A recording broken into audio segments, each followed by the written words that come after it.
In the heart of downtown Manhattan, where steel and glass reached endlessly toward the sky, Henry Matthews stood at his corner office window on the 42nd floor. The view before him was worth millions, but his eyes were fixed on something far below. At the busy intersection, where streams of yellow taxis merged with the endless flow of pedestrians, a young woman stood, her presence somehow more captivating than the entire cityscape. Her name was Lillian Chun, as he'd learned from his security team. Every day, she sold candies to drivers stopped at the red light. But it wasn't her humble business that caught Henry's attention. It was her smile, genuine, unwavering, and somehow untouched by the city's cynicism. From his lofty perch in the corporate world, Henry had grown accustomed to artificial smiles, the kind that appeared when people recognized his net worth of over $2 billion. But Lillian's smile was different. It remained constant whether someone bought her candies or waved her away. "Mr. Matthews, your 2 o'clock meeting is waiting," his assistant's voice crackled through the intercom. Henry adjusted his Italian silk tie, worth more than what Lillian probably made in a month. "Tell them I'll be there in 5 minutes," he replied, his eyes still drawn to the scene below. He watched as Lillian gracefully moved between the cars, her long black hair catching the afternoon sun as she offered her simple wares. Even from this distance, he could see the dignity in her posture, the way she held herself with quiet pride despite her circumstances. Day after day, he found himself drawn to this ritual of observation, fascinated by someone who seemed to exist in a completely different world from his own. In his realm of board meetings and million-dollar deals, authenticity was as rare as the diamonds adorning his clients' wives. But there she was, real and unaffected, making him question everything he thought he knew. One particular afternoon, he watched as a driver rudely dismissed her. Yet her smile never faltered, her grace never wavered. In that moment, Henry made a decision that would change both their lives forever. "Cancel my meetings for the rest of the week," he instructed his assistant. "And get me some old clothes, the kind someone might wear if they lived on the streets." His assistant's pause spoke volumes, but she knew better than to question him. "Yes, Mr. Matthews. Anything specific?"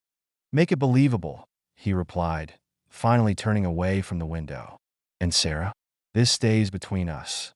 That night, as Henry lay in his penthouse apartment, he couldn't shake the feeling that he was about to embark on something extraordinary. The city lights twinkled beyond his floor-to-ceiling windows, but all he could see was Lillian's smile, genuine and pure in a world of facades. He knew what he was planning was unconventional, perhaps even wrong, but how else could he discover the true? About someone like her? In his world, money always stood as a barrier to genuine connection. It colored every interaction, tainted every relationship. For once, he wanted to know someone without the weight of his wealth between them. As he drifted off to sleep, Henry couldn't help but wonder, what would it be like to be known for who he was, rather than what he owned? Tomorrow, he would find out. Tomorrow, he would step into a different life, and hopefully, closer to understanding the mystery that was Lillian Chun. Little did he know, this simple decision would set in motion a story that would challenge everything he believed about love, trust, and human connection. A story that would prove that sometimes the greatest risks lead to the most profound rewards. And as the city hummed beneath the starless sky, two souls, separated by 42 floors and countless social barriers, were about to collide in ways neither could have imagined. The stage was set for a tale of unexpected love, where authenticity would battle deception, and where true connection would test the boundaries of forgiveness. Henry closed his eyes, his mind still filled with images of the woman below, unaware that his life was about to change forever, all because he dared to look down from his tower of glass and steel and saw something real in a world of pretense. Tomorrow couldn't come soon enough. The next morning, Henry stood before his bathroom mirror, barely recognizing the man who stared back at him. Gone was the perfectly tailored Tom Ford suit and the $500 haircut. Instead, he wore worn jeans, scuffed boots, and a jacket that had seen better days. His carefully groomed appearance had been replaced by artfully disheveled stubble, and his usually immaculate hair was hidden beneath a weathered baseball cap. "Remember," he told his reflection, "you're just another face in the crowd now." The doorman did a double take as Henry slipped out the service entrance, but said nothing, having been generously compensated for his discretion.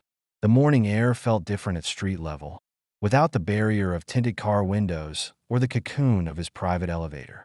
He made his way toward the intersection where Lillian would soon appear, his heart beating with an unfamiliar rhythm of anticipation and uncertainty. As he waited, perched on a nearby bench, the city awakened around him. Street vendors set up their carts, their morning routines a carefully choreographed dance. The aroma of coffee and bagels wafted from nearby cafes, mixing with the less pleasant scents of the city streets.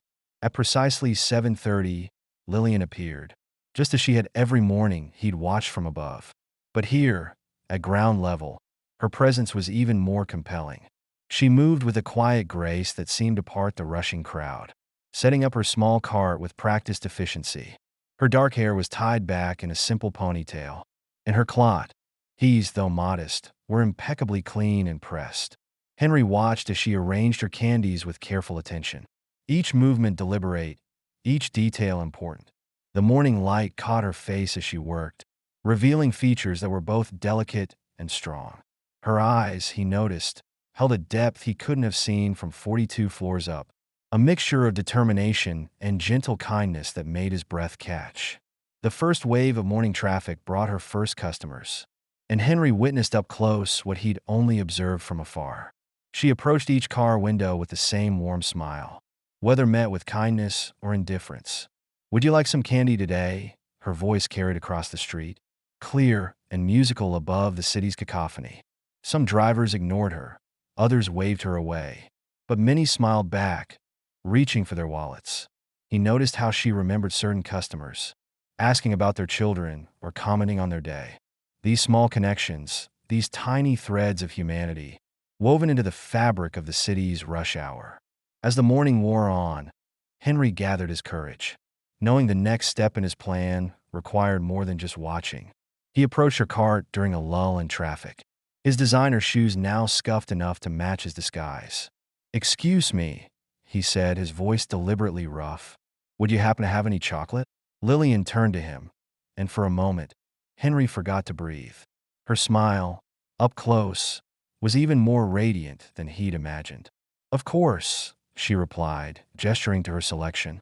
"What kind would you like?" Her eyes held no judgment of his appearance, no shift in warmth despite his seemingly shabby state. "Whatever you recommend," he managed to say, trying to keep his millionaire's diction from showing through. She selected a simple milk chocolate bar. "This one's my favorite," she confided, "sweet but not too fancy." Their fingers brushed as she handed him the candy, and Henry felt an unexpected jolt of electricity. "It's $2, she said softly, adding quickly, "But if you can't—" "I have it," he interrupted, pulling crumpled bills from his pocket, careful to maintain his role while preserving his dignity. Their eyes met as she handed him his change, and in that moment, Henry knew with absolute certainty that this deception, this elaborate charade, would either be his greatest mistake or his salvation. "Thank you," he said, lingering a moment longer than necessary. "I'm Henry, by the way." "Lillian," she replied, her smile widening slightly. "Nice to meet you, Henry." As he walked away, clutching his chocolate bar, he could feel her eyes following him briefly before returning to her work. Phase 1 of his plan was complete, but this was just the beginning. The real challenge lay ahead: how to build something true from a foundation of lies. The chocolate bar in his pocket felt heavy with possibility, and as he disappeared into the crowd, Henry Matthews, billionaire in beggar's clothing, knew his life would never be the same. The game had begun, but the stakes were higher than he'd imagined. For in that brief exchange, he'd glimpsed something rare, a soul as genuine as the smile that had first caught his eye. And somewhere deep inside, he prayed that when the truth eventually came out, she would understand why a man who had everything had chosen to pretend he had nothing, just to find something real. A week had passed since Henry's first encounter with Lillian at her candy cart, and each day, he found himself drawn back to the intersection like a moth to flame. Today was different, though. He had carefully planned their accidental meeting in the park, where she often spent her lunch break on a worn wooden bench beneath an old maple tree. The autumn air, carried a crisp anticipation as Henry approached. His designer stubble now genuinely rough from days of calculated negligence. He spotted her in the distance, unwrapping a simple sandwich. Her solitary figure peaceful against the urban backdrop. "Mind if I join you?" he asked, his voice carefully modulated, masking years of elite education beneath a humble tone. Lillian looked up, recognition softening her features. "Henry, the chocolate bar guy." She smiled, gesturing to the empty space beside her. "Didn't expect to see you here," she said, though her tone suggested she wasn't entirely displeased. Henry settled onto the bench, maintaining a respectful distance. "I like this park," he replied truthfully. "It's quiet, away from the noise." She nodded, understanding evident in her eyes. Sometimes we all need a break from the world. A comfortable silence fell between them, punctuated only by the distant sounds of the city. "Would you like half?" she offered, breaking her sandwich in two. The simple gesture nearly bringing tears to Henry's eyes. Here was someone with so little, willing to share without hesitation, while he'd spent years among people who hoarded wealth like dragons. "Thank you," he accepted, careful to show gratitude without desperation. "That's very kind of you." As they ate, Henry noticed the details he couldn't see from his office window. The slight crease between her brows that spoke of hidden worries. The way her hands, though delicate, bore small calluses from hard work. The determined set of her jaw beneath her gentle smile. "Do you come here often?" she asked, brushing crumbs from her lap. Her simple black dress modest but immaculately maintained. "Recently," he answered, threading truth through his facade. "I find it helps me think clearer, watching the world go by." Lillian's eyes met his, and for a moment, he feared she could see through his disguise. But her gaze held only warmth and perhaps a hint of curiosity. "Sometimes I wonder," she mused, looking at the passing clouds. "What all tea? These people's stories are, everyone rushing somewhere." Henry felt his heart constrict, knowing his own story was a carefully constructed lie. Yet her words sparked something genuine within him. "What's your story, Lillian?" he asked softly, immediately wishing he could take back the too personal question. But she didn't seem to mind, her smile turning thoughtful. "Oh, it's nothing special. Just trying to make it like everyone else." Her modesty only intrigued him more, for he had seen the extraordinary in her ordinary days. "There's something different about you," he ventured carefully. "The way you treat people, always smiling, always kind." A slight blush colored her cheeks, and she looked down. Life's hard enough without adding more negativity to it. Her wisdom, so simply stated, struck him profoundly, making his billions seem suddenly meaningless. They talked until her break was nearly over, about everything and nothing, the weather, the city, their favorite books. Each word she spoke revealed a depth of character that made Henry's deception weigh heavier on his conscience. As she stood to leave, straightening her dress, he found himself already dreading her absence. "Same time tomorrow?" he asked, trying to keep his voice casual, though his heart pounded with unexpected intensity. Lillian hesitated for a moment, then nodded. "I'd like that," she said softly. "It's nice having someone to talk to."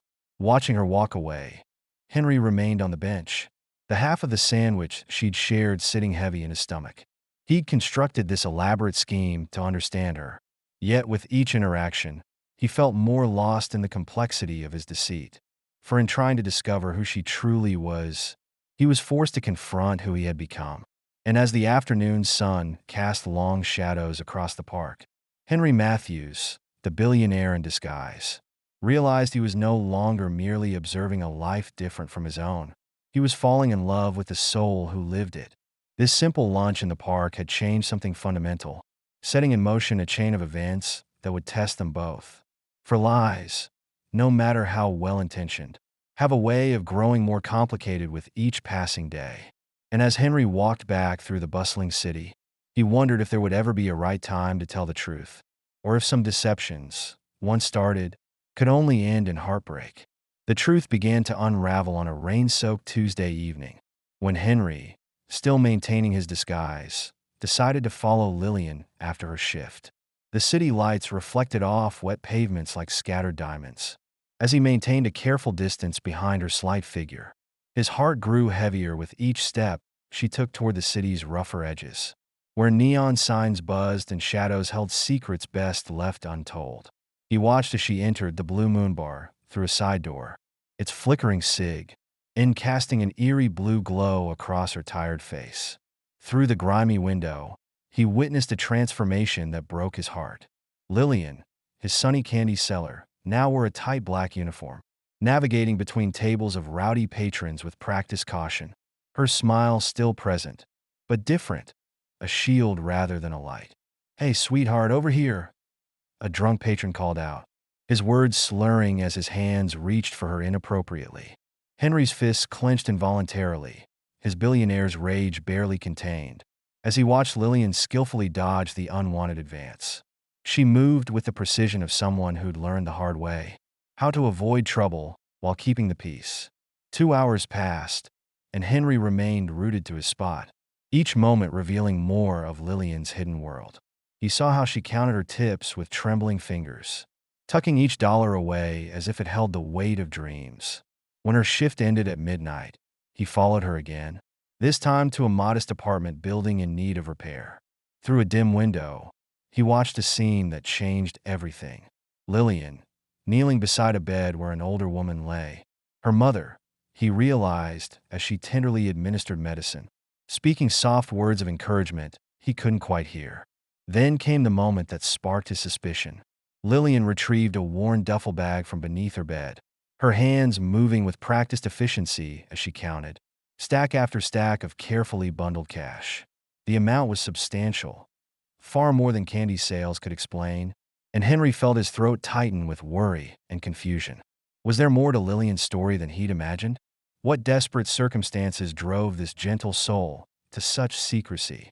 As rain continued to fall outside her window, Henry stood in the shadows, his designer clothes now soaked through, watching as Lillian finally allowed her brave facade to crumble, shoulders shaking with silent sobs as she held her mother's frail hand. In that moment, the weight of his own deception crushed him, for he had the power to end her struggles with a single check. Yet here he stood, playing at poverty while she suffered, trapped in his own elaborate lie about who he really was. The next day, he noticed things he'd been blind to before. The dark circles under her eyes, carefully concealed. The way she winced slightly when reaching for high shelves. Her hands raw from hours of washing glasses and serving drinks. Yet still she smiled at every customer who stopped at her cart. Still she carried herself with that quiet dignity he'd first noticed. And Henry realized that true strength wasn't found in his boardrooms, but here, in the daily battles of a woman who refused to break. That evening, he made a call from his private office. "I need information on the Blue Moon Bar," he told his assistant, "and find out everything you can about medical costs for S. Omeo needing serious long-term care." The numbers came back staggering. Hospital bills that would take a lifetime to pay off on a service worker's salary. The kind of debt that crushed dreams and broke spirits. Yet Lillian faced it all with unwavering determination.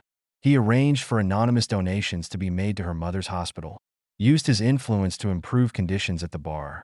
Small gestures that felt inadequate against the magnitude of her struggle. Yet he dared not reveal himself. Not yet.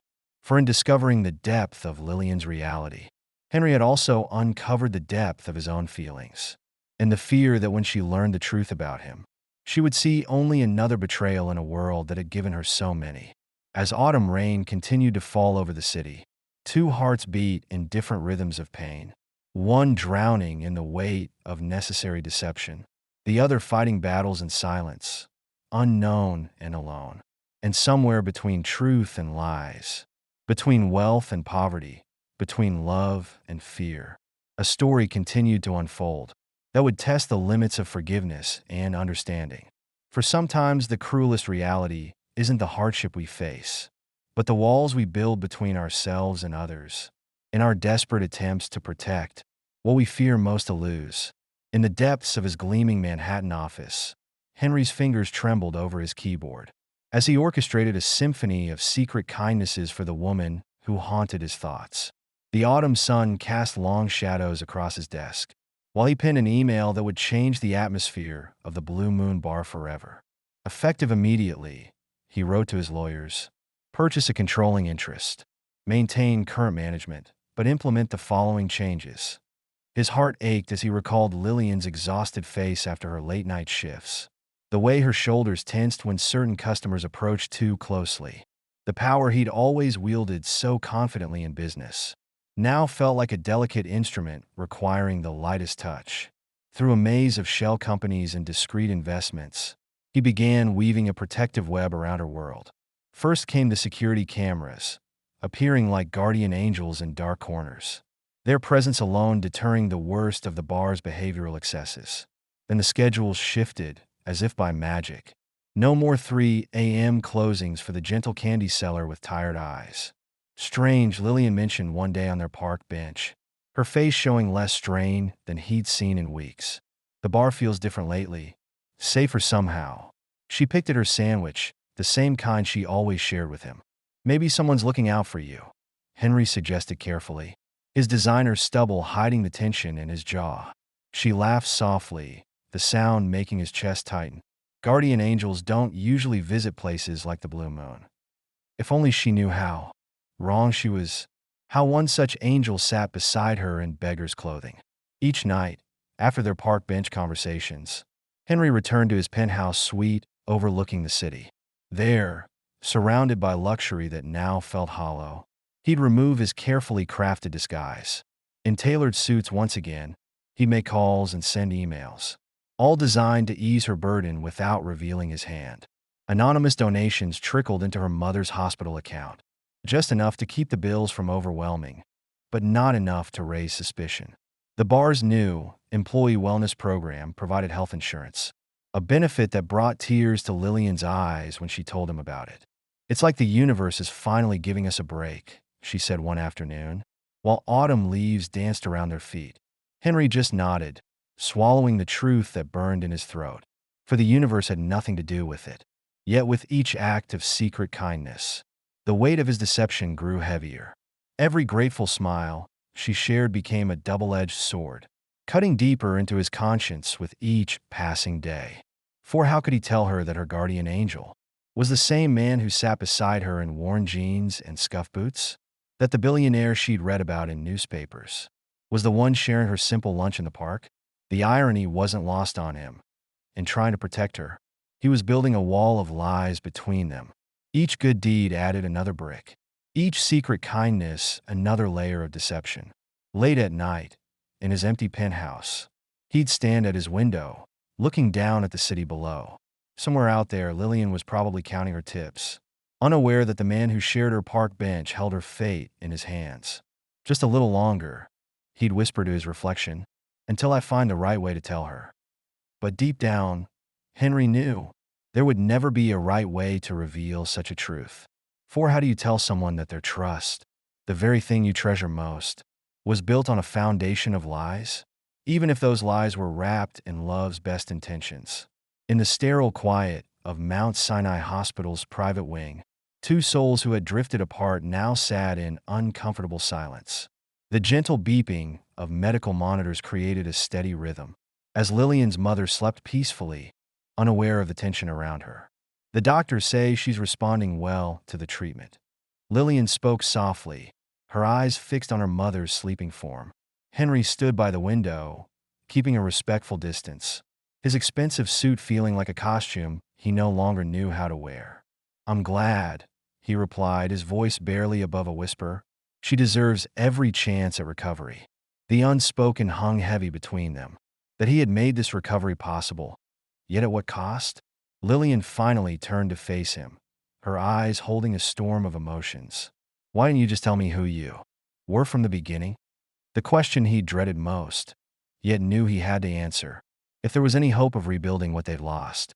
Because for the first time in 20 years, he began slowly. "Someone looked at me and saw just me." He moved closer, careful not to breach her personal space. Not the billionaire, not the CEO, just Henry. And that justified the lies? Her voice trembled slightly, though her gaze remained steady, demanding truth.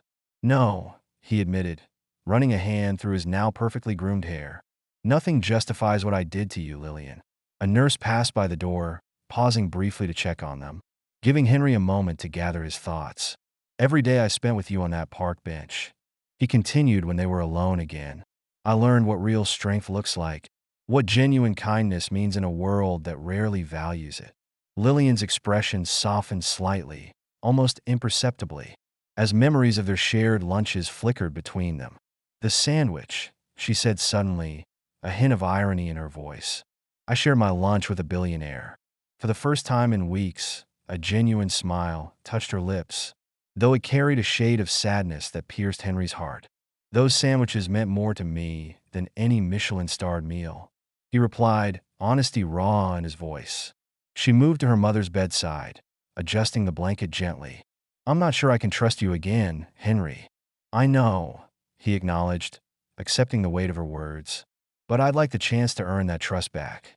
Outside the hospital window, New York continued its eternal dance, unaware of the delicate reconstruction happening within these walls. I'm still angry, Lillian admitted after a long pause. But I'm also grateful for what you did for my mother. She turned to face him fully, her expression resolute. If we're going to try this, whatever this is, no more lies, she stated firmly. No more secrets, even small ones. I need to know who you really are.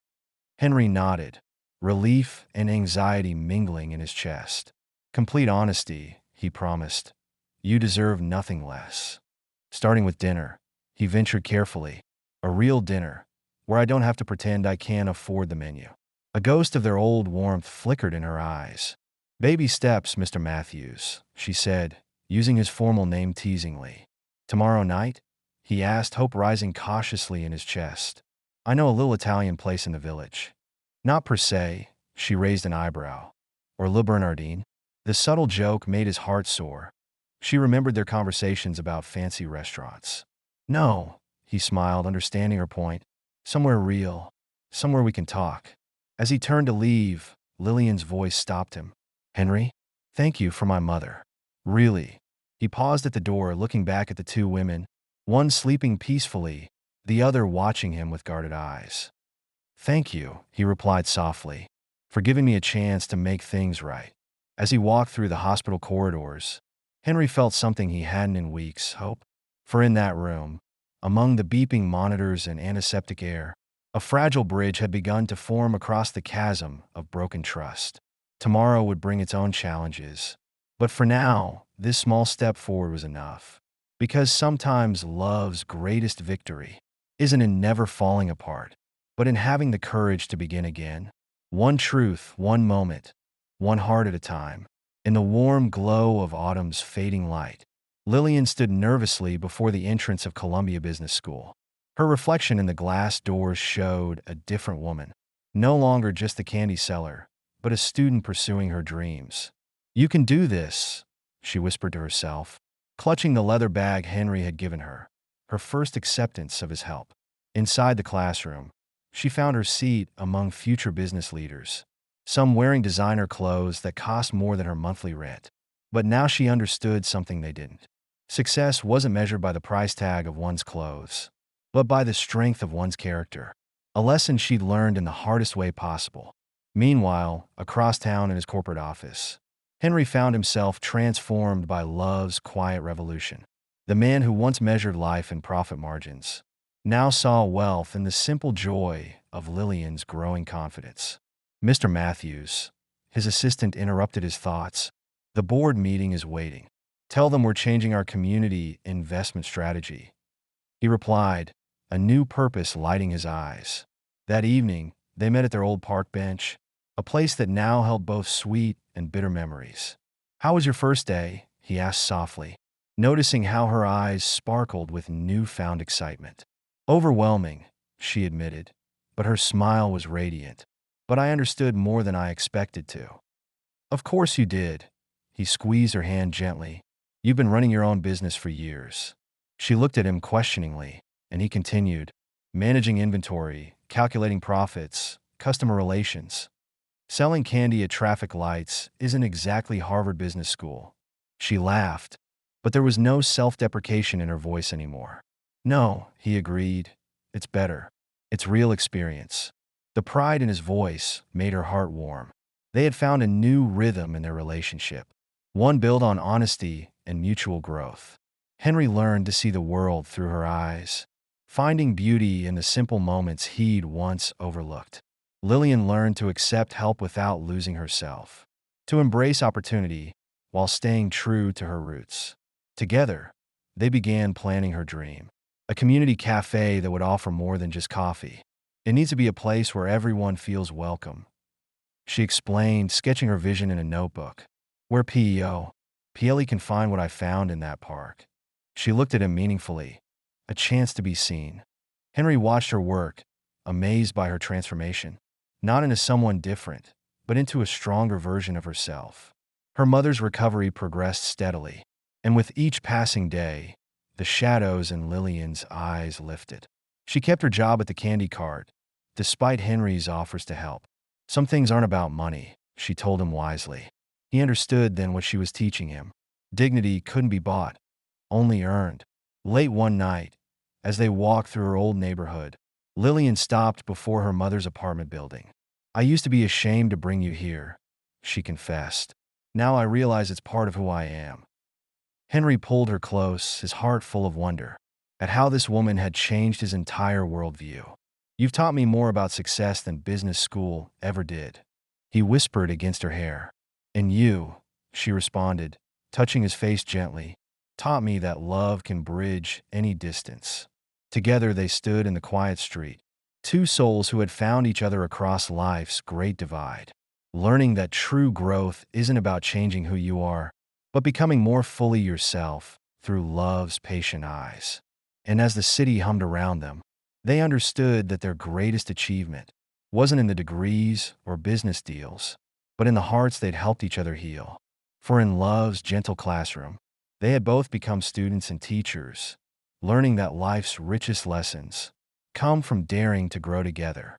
On a crisp December morning in Central Park, the city wore a fresh blanket of snow like a wedding dress.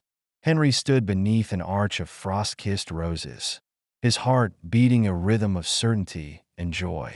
This time, there were no disguises, no hidden truths, just a man waiting for the woman who had changed his world. The guests were an unlikely mixture. Corporate executives sat beside street vendors. His board members mingled with her former bar customers, all united in celebrating a love that bridged worlds. Lillian's mother, now strong enough to walk unassisted, dabbed tears from her eyes as she waited for her daughter. And then, like a dream taking form in reality, Lillian appeared at the end of the snow-dusted path. Her dress was elegant but simple, like the woman herself, beautiful without pretense. She carried a bouquet of the same candies she once sold at traffic lights, now wrapped in silk ribbons. As she walked toward him, Henry remembered everything. The park bench where they first truly talked, the hospital room where trust was rebuilt, the cafe they now owned together. He thought of their journey, from deception to truth, from distrust to understanding, from two separate worlds to one shared life. When she reached him, her eyes shining with tears and joy, the minister began the ceremony they had written together. Love, he. And RY spoke first, his voice carrying across the quiet park. Isn't about what we own or who we appear to be. It's about who we become together. Lillian continued, squeezing his hands. I promise to love you not for your strength, she said, her voice clear and true, but for your vulnerability, not for your success, but for your kindness. Henry's voice trembled as he responded. I promise to love you not despite our differences, but because of them, to cherish the wisdom you've taught me about what truly matters in life. Their cafe, Second Chances, stood ready for the reception, its windows glowing with warm welcome against the winter sky. Inside, photographs told their story. A candy cart at a busy intersection, a worn park bench under autumn leaves, a business school graduation ceremony, each image a chapter in their shared journey. As they danced their first dance as husband and wife, Henry whispered in her ear, "Thank you for forgiving me." Lillian smiled, touching his face gently. "Thank you for showing me that love is worth the risk." Around them, their worlds had merged seamlessly. Her mother chatting with his business partners, his wealthy friends enjoying coffee served by her former colleagues. All barriers dissolved in the warmth of celebration. Later that night, as snow continued to fall, they stood together at their cafe window. "Did you ever imagine," she asked softly, "that pretending to be poor would make you richer?" Henry pulled her close, understanding her meaning perfectly. "You taught me what true wealth is, my love." For in finding each other, they had discovered something greater than fortune. The richness of authentic connection, the wealth of genuine understanding, the abundance of unconditional love. And as the city sparkled beneath winter stars, two hearts that once beat in different rhythms now shared a single melody, a song of love that had survived deception, flourished through forgiveness, and bloomed into something beautiful and true. This was their real happily ever after, not a fairy tale ending, but a beginning built on truth, understanding, and the kind of love that transforms, not just two hearts, but entire worlds. For in their story lay a simple truth, that sometimes the greatest journeys begin with a single lie, but end with 1,000 truths. And as they held each other in the quiet night, they knew that their love story would continue to unfold, page by page, truth by truth, heart by heart, forever after the end.